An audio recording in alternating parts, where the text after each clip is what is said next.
Hi Fire Signs, Aries Leon Sagittarius, welcome po sa ating channel. At ito ay inyong Daily Gabay Tarot Reading for April 9, 2024.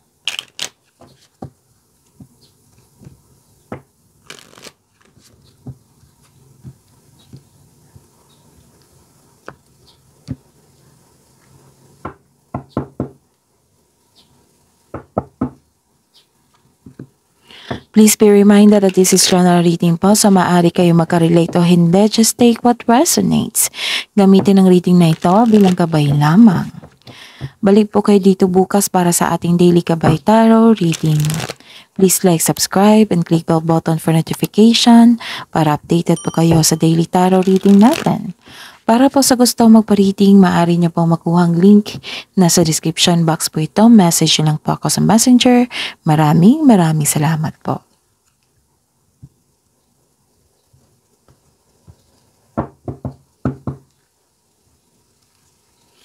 Spirit Guide, nagaganap po para kay Aries Leon Sagittarius ngayong April 9, 2024.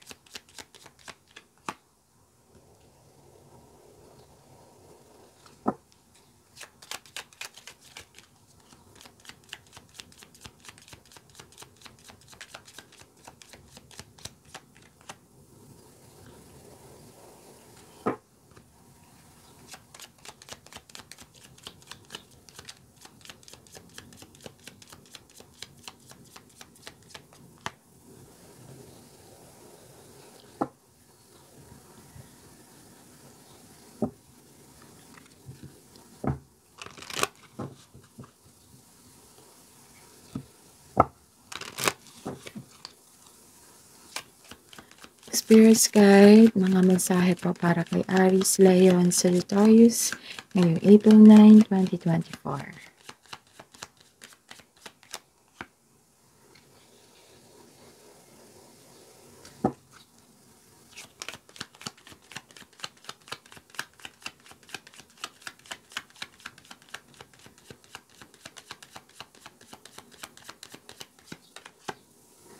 Okay, Aries Leon Sagittarius ngayong April 9, 2024.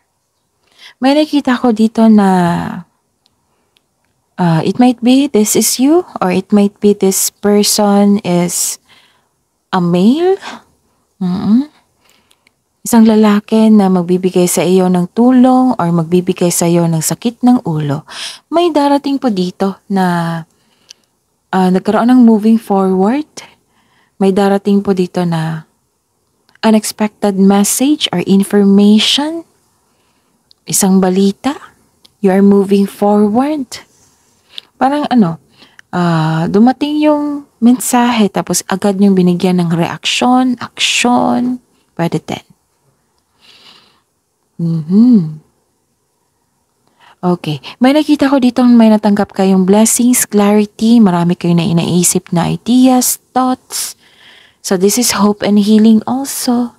Humihingi kayo ng guidance, nagpaplano kayo, nag-vision nyo yung goal nyo sa buhay, nagre-research kayo sa Google ngayon. Okay? So this is clarity. May natuklasan din kayo. So claim these blessings po. Aries Leon Sagittarius. And sabi po dito na live in the moment, cheer up kung napahinaan kayo ng loob. Kasi lalabas ito pag napaghinaan kayo ng loob, nawalan kayo ng confidence, or lack of focus. So, live in the moment po, cheer up. Okay? So, may dumating pala na opportunity po. Opportunity knocks, go for it. Sabi po dito.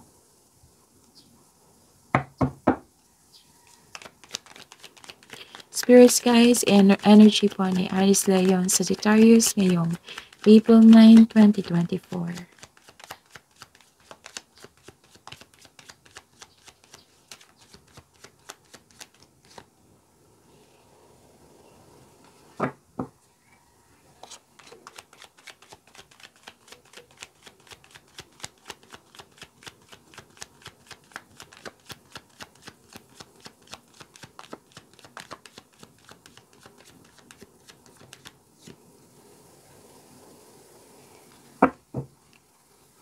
Spirit guide or year and money po ni Aries, Leon, Sagittarius ngayong April 9, 2024.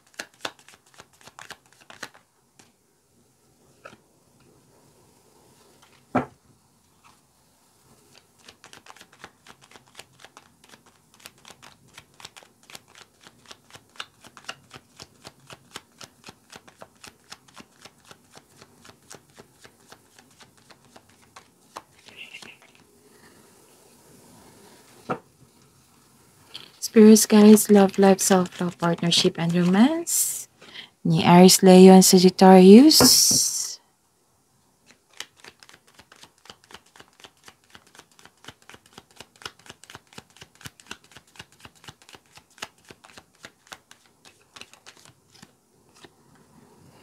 Okay. Aries, Leon, Sagittarius. Please visit our channel po. May 3 po yung video ngayong April 2024. Scroll down nyo lang po hanggang sa makita nyo yung video nyo po. April 1 to 15, 2024. April 2024, that is your monthly Gabay Tarot reading and career and money nyo po for April 2024. Maraming salamat po. And by the way, open na po yung schedule natin for booking. Para po sa gusto magpa-personal reading, yes. Para po sa gusto magpa-personal reading, i-check nyo po yung video na ito. Sa baba niyan, may description box. May link po dyan. I-click nyo po and message me sa messenger for inquiry or for booking. Maraming salamat po. Ngayong April 9, 2024, para po kay Aries, Leo, and Sagittarius. Okay. May nakita ko dito na nakatanggap kayo ng chismis or balita. And ang sabi po dito na kailangan nyo daw, ano tawag dito? Kailangan yung mag-gather kayo ng information or i-check nyo kung totoo ba yan or hindi. Okay? Kasi nawalan kayo ng panatag dito Itong dumating na balita. So, alamin nyo muna kung totoo ba yan or hindi. Tapos, sabi po dito, di ba, may opportunity knocks, may dumating na news or unexpected message. So, kailangan nyo po daw na magplano ng mabuti, magkaroon ng wastong plano. Kasi, some of you, nagkaroon ng padalos-dalos dito nagpabaya. So, kailangan nyo magkaroon ng wastong plano para walang sisi. At may concern kayo sa isang tao na it might be this is bata pa to sa inyo na nagrereklamo siya tungkol sa kanyang responsibilidad sa buhay. Sa halip na bigyan niya ng aksyon, puro reklamo. Ganon. May concern kayo sa kanya. It might be this is lalaki. Kasi may lumabas dito na lalaki. Okay, ano pa? Nakikita ko dito nag-take rest kayo, nagpahinga. So, may ganap na pagsisiyasat sa sarili, nag-rest kayo, nakaramdam ka ng pagod, nagkaroon ng stress or anxiety, pwede rin nangihina ka or hindi magandang yung pakiramdam mo. Pero sabi dito, nalalaban pa rin kayo. Nagpahinga lang po kayo. Okay? Kaya pala lumabas itong cheer up dito. Diba? Sabi ko sa inyo na it might be nasaktan kayo or napagod kayo. Nakikita ko dito na ikaw ay nagpapahinga para makapag-isip ng mabuti, para makapaghanda o magpagaling. This card asks you to relax, calm your mind, and reflect. Sleep and meditation ay kailangan po. Okay? Some of you, kasi sobrang busy sa career and money, some of you ayaw nyo munang makipagrelasyon. Ayaw nyo magtangkap ng date ngayon. Gusto nyo mapag-isa muna. Mag-isip. Tapos, ini-evaluate nyo yung priorities nyo sa inyong buhay. Focus kayo sa inyong sarili bago kayo pumasok sa pag-ibig. para sa mga may relasyon sa buhay mag-asawa. Nakaramdam kayo ng pagod o stress dahil siguro na hindi kayo nagkaroon ng pagkakaunawaan. Nag-decide kayo na mag-put space para makapag-isip ng mabuti. And some of you stress at pagod sa trabaho. Gusto mo munang mag-leave muna or magbakasyon. So, ang pagpahinga ay nakakapagbigay ng increased productivity and a healthier mental state. So, kailangan mo talagang magpahinga. Tama tong decision nyo na magpahinga pero lalaban pa rin sa pagbalik nyo para magpahinga para re-energize kayo para sa pagbalik, lalaban kayo ulit.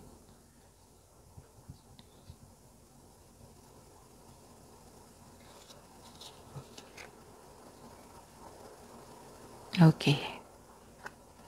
Napatingin ako kasi familiar kasi tong babae to. Okay. So, lalaban ka para magkaroon ka ng stability. Ganun. So, Aries, Leo, and Sagittarius. So, tama to na magpahinga muna. Okay, sa career and money nyo po, nagkaroon ng expansion and growth. Wow, makikita mo ng bunga na inyong pagsisikap. Pero kailangan nyo mong magmasid kayo. Kung may plano kayo, this is the time na gawin mo na ngayon. Ginagawa mo ng aksyon ang matagal mo ng plano for your growth. May posibilidad na may travel po kayo ngayon. Business trip, pwede. Or ituloy mo na yung matagal mong plano na mag-abroad para doon na magtrabaho. May maghaganap po na collaboration. Meron din dito na nag-hire kayo ng bagong tao, dagdag empleyado to increase profits. May ganap talaga na business travel dito. This is expansion and growth po ha. Nagkaroon din ng collaboration po. Pero, bakit malungkot kayo, some of you? So, 2 card na po nagsabi dito. Kaya pala may Diba, sabi ko kanina na kung lalabas itong card na ito, meaning to say, nasaktan kayo, napagod kayo, pagod kayo. So, this is grief and sadness. Bakit naman? I see. Okay. Aries, Leo, and Sagittarius, may sabi po dito, it might be nangyari na to ha. Kung hindi pa nangyari, so dobleng ingat. So pay attention sa message po na. Ilan kasi sa inyo nawala ng pera or na-scam?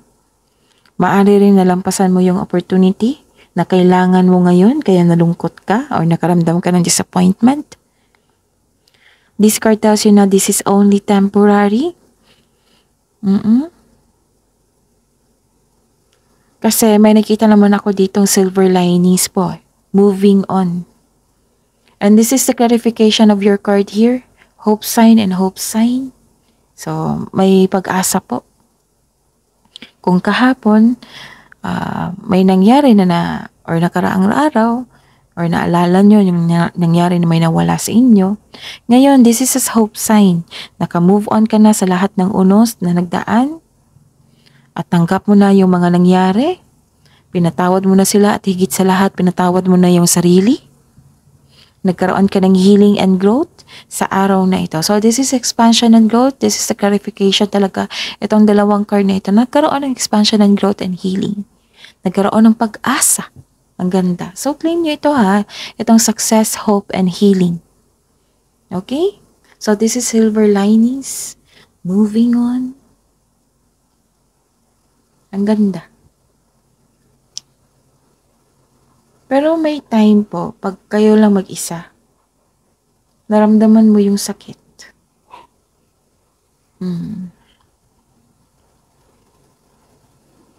Okay, may nakita ko dito may naulit na namang nangyari na nagbigay sa inyo ng sadness or disappointment. Pero sa ngayon ha, binibigyan mo yung sarili mo na embrace yung sadness at sakit na katotohanan dahil sa paulit-ulit na lang nangyari. So tanggap mo na. And this card tells you to accept and free yourself from sadness and pain. Pagalingin mo at palayain ang sarili. Kung nagkaroon kayo ng heartbreak o pagkabiko sa isang nakaraan o kasalukuyang relasyon, nag-iisip kayo dito Kaya na kayo nasaktan. You felt it na nasaktan talaga kayo. Kailangan ng pagtanggap po dito. Pagtanggap at palayain yung sarili nyo. Ang pagtanggap ng isang masakit na katotohanan o pagtanggi ay isang mahalagang hakbang tulad ng pagbibigay daan sa inyong sarili. O bigyan ng oras, bigyan mo ng chance ang inyong sarili. I-process mo itong nararamdaman mo. I-proseso ang iyong damdamin. Okay?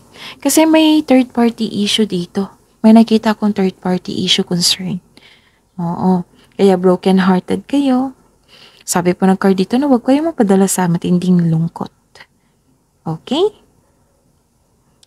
Free yourself, magkaroon ng recovery po. Kasi kung ma-overcome nyo ito, magkakaroon talaga ng recovery. Maaring naalala kayo na nangyari na nahihirapan kayo sa pag-let go. Maaring So, heal yourself Heal yourself from heartbreak. Magpadala sa matinding lungkot. Kung may third party issue dyan, it might be naalala mo to or may ganap. Okay? So, let go sa mga pain na masasakit na alaala. So, release this pain. Okay? Sabi, take this message po cheer up, live in the moment. Okay? Ano pa?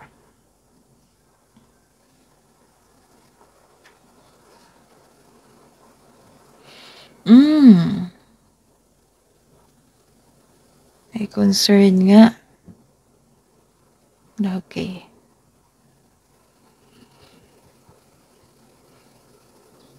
Diba sabi ko sa inyo dito na may naisip kayo or may nangyari na third party situation? So remember, this is channel reading po. Kung nakaresonate kayo, comment down. Kung hindi kayo nakaresonate, ibigay po natin sa iba. Kasi channel reading po ito. Okay? May nakita ko dito na naging defensive, sobrang mag-react, immature na tao, nagkaroon ng weakness. Sabi po dito na mag-ingat po kayo sa taong manloloko o self-centered na tao. This is a sign.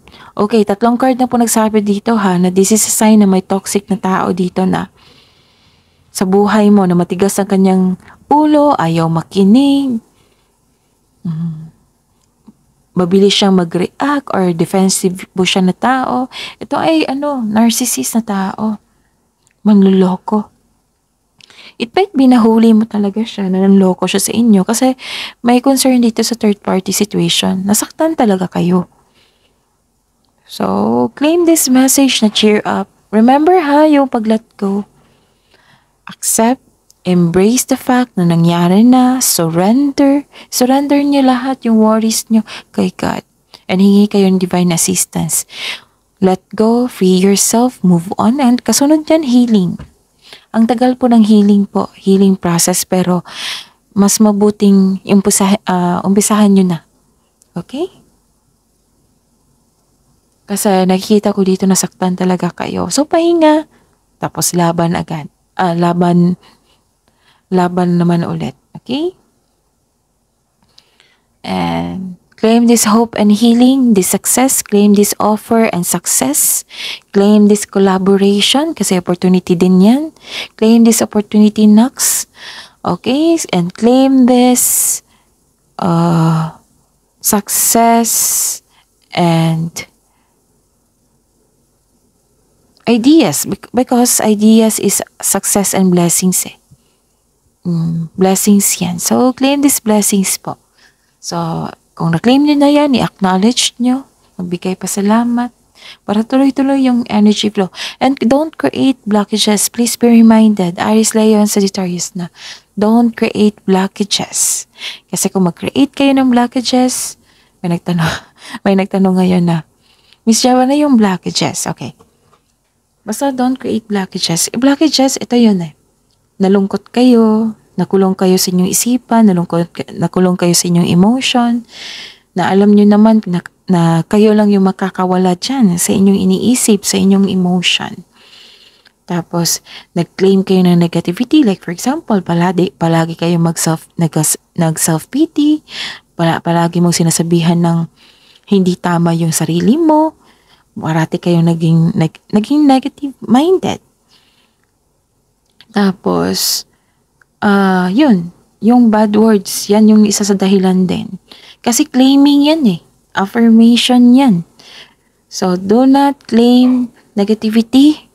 Kung may toxic traits na na-receive kayo sa isang tao, put boundaries. Huwag niyong tanggapin yan. Kasi mag-create yan ng blockages. Remember, do not attract negativity. Okay? Kasi yan yung dahilan na magkakaroon kayo ng blockages. Yan yung dahilan na magkakaroon ng delay. Okay? So, ayun. So, may ilan dito nagsabi, alam naman namin yan. Pero bigayan po tayo dito ha, Aries, Leo, and Sagittarius. Be love to everyone. So, mahalin natin ang sarili natin, mahalin natin ang kapwa natin. Kung hindi nila kaya nating, wag natin antayin na yung isang tao na para ayusin tayo. So, be yourself, trust yourself, ayusin mo yung sarili mo. Challenge yan sa buhay mo. Kasi after nyan, kung naayos mo yan, that's maturity. That's growth and expansion. So, ayusin nyo yung career and money nyo. So, don't chase, attract. Tapos, move on. Okay? Pero usually pagod talaga kayo sa trabaho nyo or travel. Kasi may nakita kong travel dito. Pagod kayo sa travel.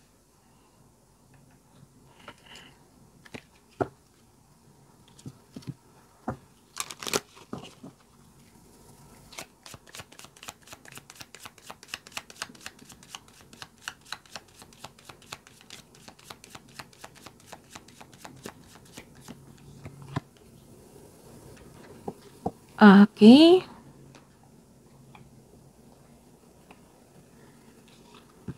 Love message pa para sa mga single dyan. Listen and learn.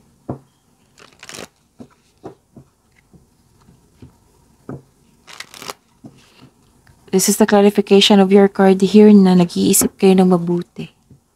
So, connect to your intuition ha. Listen to yourself. Listen to your intuition.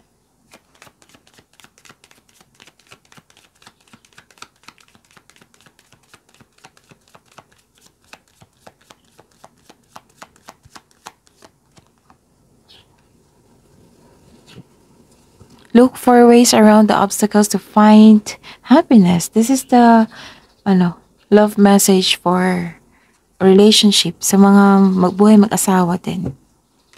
Look for ways around the obstacles to find happiness. So, ayun. Kung nagkaroon kayo ng problema regarding sa third party issue, may concern kayo niyan.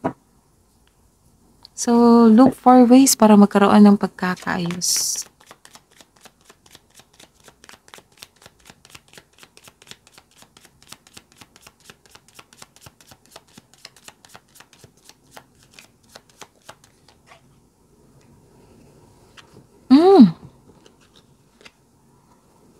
A 9-month cycle is at play. Your current project will take 9 months to mature and benefit you. Commit fully to it.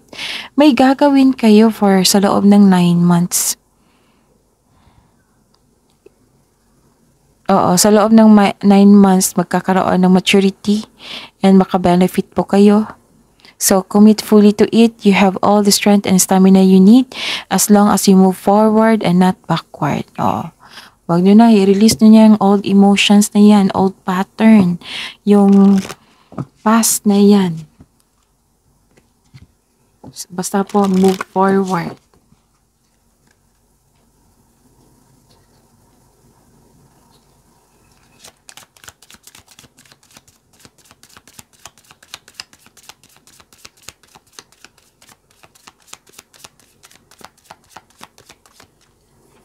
Oops. Reevaluate your priorities in life.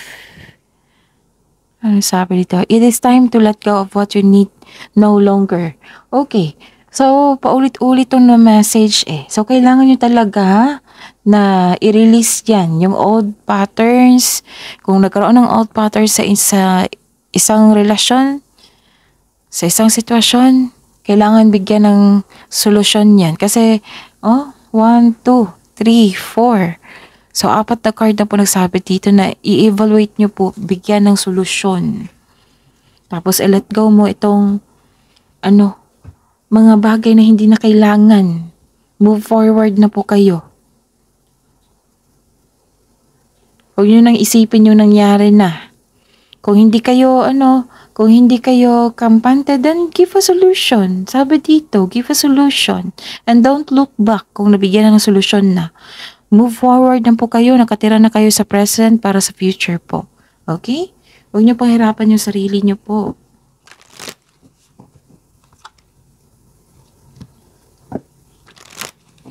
So, paulit-ulit na lang dito, Nandito rin. Spirits guides, angels, archangels, guardian angels, mensahe niyo po para kay Aries Leon Sagittarius ngayong April 9, 2024. Sabi pa ni Archangel Amethyst dito, purify your life with love. Be love.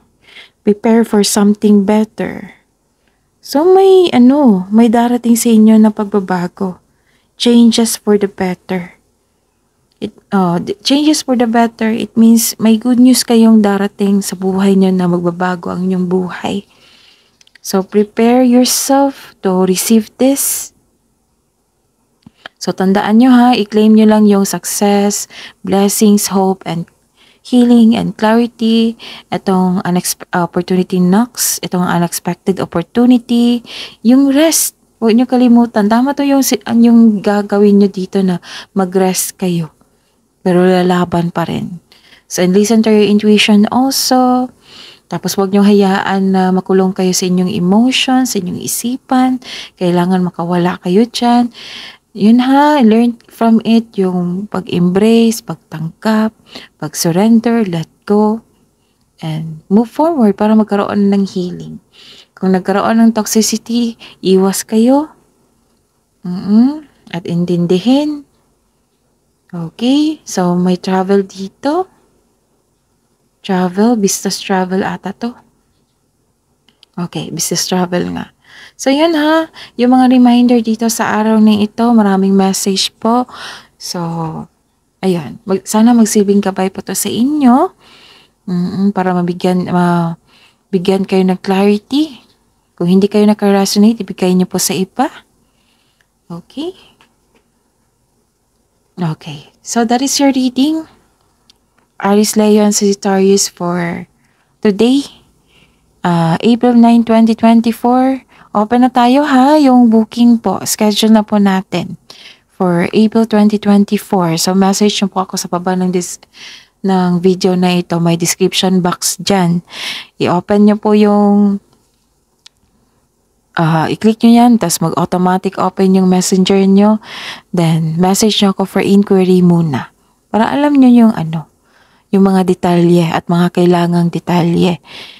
Okay? So, inquire muna bago mag-booking. Okay? So, ayun. Balik kayo dito bukas para sa ating Daily Gabay Tarot Reading. Please like, subscribe, and click the button for notification para updated po kayo sa Daily Tarot Reading natin. Maraming salamat po.